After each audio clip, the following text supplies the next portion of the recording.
warahmatullahi wabarakatuh. Apa kabar? Kembali berjumpa dengan saya, Hersy Benu Arif. Presiden Jokowi belum lama ini pamer keperkasaan pemerintahannya yang berhasil menurunkan angka kemiskinan dan pengangguran. Ini bisa terjadi, kata Presiden Jokowi, karena besarnya investasi yang masuk ke Indonesia. Tapi data yang berbeda itu justru disodorkan oleh Asosiasi Pengusaha Indonesia. Sepanjang tahun 2022, ini tahun yang sama dengan klaim Presiden Jokowi tadi, yang berhasil menekan pengangguran dan kemiskinan itu, menurut Apindo ada 1,6 juta orang yang di PHK alias mengalami pemutusan hubungan kerja. Dan ini jumlah itu digambarkan sebagai tsunami. Itu pun, kata Apindo, itu baru data resmi yang tercatat. Yang tidak resmi itu diperkirakan jauh lebih besar lagi. Mana yang benar? Ini kalau Anda kira-kira mendengar ada dua data tadi, data yang disampaikan oleh Presiden Jokowi dan data yang disampaikan oleh Apindo, kira-kira Anda lebih percaya data siapa? Pameran keberhasilan pemerintahan itu disampaikan oleh Jokowi saat hadir dalam Rakornas PBB itu yang dilaksanakan pada hari Rabu tanggal 11 Januari 2023. Angka kemiskinan kita juga alhamdulillah dari 10,1 di 2021, di 2022 kemarin kita hitung kembali lagi ke satu digit di 9,54%. Kemudian angka pengangguran dari 21 ke 2022, di 2021 7,1, kemudian turun di angka 5,9%, karena banyaknya investasi yang masuk ke negara kita. Kemudian kalau kita melihat sekarang porsinya arus modal yang datang ke Jawa dan keluar Jawa, sekarang ini di luar Jawa sudah lebih besar daripada di Jawa. Di luar Jawa sudah berada di angka 53%. Di luar Jawa, tahun 2022 sudah berada di angka 53%. Artinya di Jawa hanya 47.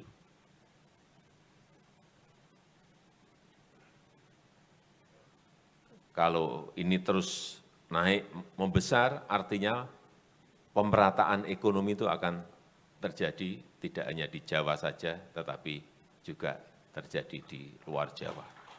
Coba Anda perhatikan ekspresi Pak Jokowi ya, ini menarik ya.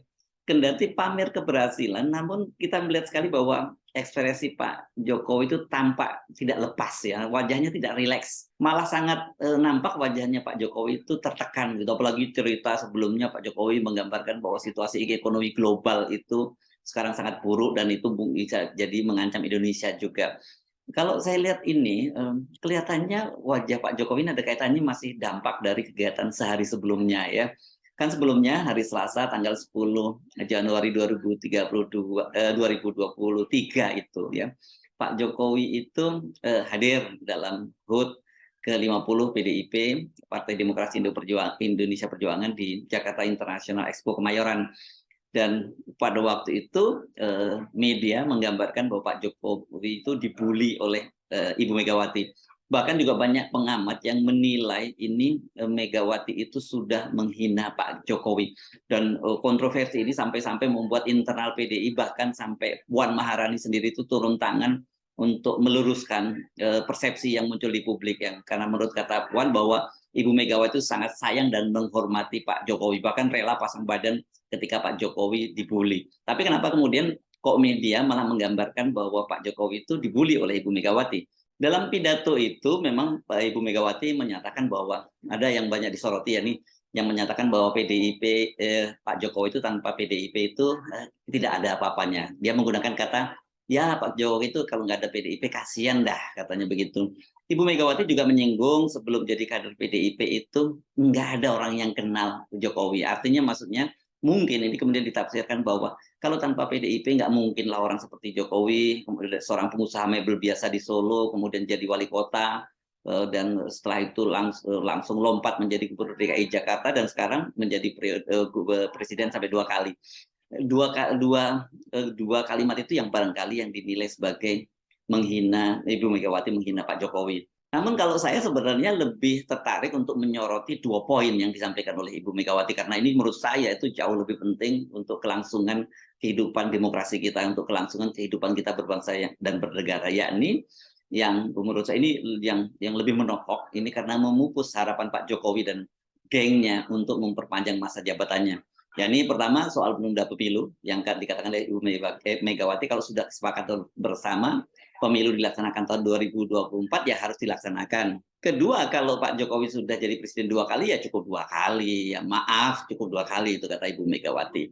Nah, kelihatannya situasi psikologi Pak Jokowi inilah yang disadari oleh Partai Bulan Bintang ya, ketika waktu itu kan kelihatan sekali bahwa ini pidato Ibu Megawati itu menimbulkan tekanan psikologis yang sangat berat terhadap Pak Jokowi. Karena itu Sekjen Partai Bulan Bintang, Afriansah Nur, yang juga saat ini diberi jabatan oleh Pak Jokowi sebagai Wakil Menteri Tenaga Kerja, itu mencoba menghiburnya. Dia menyatakan bahwa seandainya konstitusi memungkinkan, PBB itu akan kembali mencalonkan Pak Jokowi. Karena itu sampai sekarang PBB itu belum menentukan siapa capres yang akan didukungnya. Sebab menurut Afriansah Nur, capres yang lain itu hanya omdo, itu beda dengan Pak Jokowi. Ya, oke, bolehlah ini tuh sekedar menyenangkan Pak Jokowi. Itu kan kalau konstitusi memungkinkan gitu. Sementara kan kita tahu posisi dari Ketua Umum PBB, Yusril Iza Mahendra, itu sudah berkali-kali waktu itu ketika heboh isu perpanjangan masa jabatan dan penundaan pemilu, menyatakan bahwa dari sisi konstitusi tidak memungkinkan itu ada perpanjangan masa jabatan dan penundaan pemilu. Nah, sekarang kita balik lagi lah ke pidato Pak Jokowi. Saya mencoba mengecek ke sumber informasi lainnya. Misalnya, ini salah satunya Menteri Keuangan Sri Mulyani. Itu datanya juga sama. Ini Kementerian Keuangan juga mengklaim bahwa pemerintah itu berhasil menekan angka kemiskinan dan jumlah pengangguran. Data dari Badan Pusat Statistik juga menyebutkan hal yang sama. Artinya ini Pak Jokowi pasti mengutip data-data dari BPS. Namun ternyata realitas di lapangan itu berbeda sekali dengan data yang disebutkan oleh Pak Jokowi. Ini data dari Asosiasi Pengusaha Indonesia itu menunjukkan bahwa saat ini terjadi, bukan saat ini, maksud saya tahun 2022 itu terjadi gelombang PHK besar-besaran yang mereka sebut sebagai tsunami. Wah, luar biasa ya kalau tsunami. Dan ini diperkirakan masih akan berlanjut sampai tahun 2023 ini. Ketua Bidang Ketenagakerjaan Asosiasi Pengusaha Indonesia, Apindo, Anton Supit, itu punya data yang lebih akurat soal PHK itu. Dan dia mengutip data itu dari BPJS Ketenagakerjaan. Sepanjang bulan Januari sampai November 2022 saja itu ada 919.000 tenaga kerja yang mencairkan jaminan hari tuanya karena PHK. Ini clear ya, kalau nggak di PHK nggak boleh loh dia mencairkan jaminan hari tuanya itu. Kalau ditambah dengan yang mengundurkan diri, itu totalnya mencapai 1,6 juta pekerja. Ini jangan salah ya, mengundurkan diri ini juga kemungkinan, ini kata Anton Supit, juga di PHK, karena kan banyak sekali perusahaan-perusahaan yang menawari paket pengunduran diri. Ya, ini lumayan, biasanya angkanya lumayan tinggi ini kalau paket pengunduran diri. Itu baru jumlah yang tercatat di BPJS Ketenagakerjaan. Padahal banyak sekali kita tahu pekerja terutama di sektor informal itu yang juga di PHK. Ini jumlahnya jauh lebih banyak lagi dan mereka ini nggak ada yang dapat BPJS jaminan hari tua itu. Ini kalau kita ngomong sektor-sektor informal UKM yang tumbangan itu jauh lebih banyak lagi. Termasuk di dalamnya itu juga ini yang tertinggi di sini soal kalau PHK itu industrinya itu di konveksi, tekstil, garmen, itu angkanya sekitar 15-20% dari total yang di PHK. Sayangnya pemerintah seperti dikatakan oleh Ketua Umum Asosiasi Serat dan Benang Filamen Indonesia, Retma Gita Wirawasta, itu pemerintah kelihatannya tampaknya menutup mata dan bahkan menilai bahwa data-data itu mengada-ada, menyatakan nggak ada PHK. Sikap pemerintah ini kata Retma itu sangat berbahaya karena jika pemerintah melambat mengantisipasinya, ini gelombang PHK akan terjadi. Fakta di lapangan memang menunjukkan hal itu terus jadi, gelombang PHK itu terus terjadi. Bahkan ini banyak sekali kalau Anda buka-buka di googling gitu ya, ada perusahaan-perusahaan yang sudah menawarkan asetnya untuk dijual murah. Ini kan biasanya kalau menawarkan asetnya ini ya berarti perusahaan itu nggak bisa lanjut lagi kecuali dapat investor dan kemudian investornya mau men-take over asetnya termasuk tenaga kerjanya. Salah satunya misalnya disebutkan oleh ini ya, kalau soal PHK yang terus berlangsung ini, Anton misalnya menyebutkan di Anton Supit ini, di Serang Banten itu ada perusahaan sepatu terbesar di Indonesia. Ini PT Nikomas ini saja itu akan mem-PHK 1.600 orang lagi karyawannya. Jadi sesungguhnya data yang dipamerkan oleh Pak Jokowi itu data apa ya yang dipamerkan di depan Rakornas Partai Bulan Bintang itu? Data apa dan itu data dari mana? Ini tampaknya ini kalau saya menduga ini hanya data di atas kertas. Data yang bisa jadi ini hanya laporan HBS asal Bapak senang saja, dan Pak Jokowi kan selama ini memang lebih senang mendengar laporan-laporan semacam ini ya. Sementara fakta di lapangan itu menunjukkan sebaliknya. Saya pikir ini sangat berbahaya ya bila Pak Jokowi ini terlepas dari realita ya.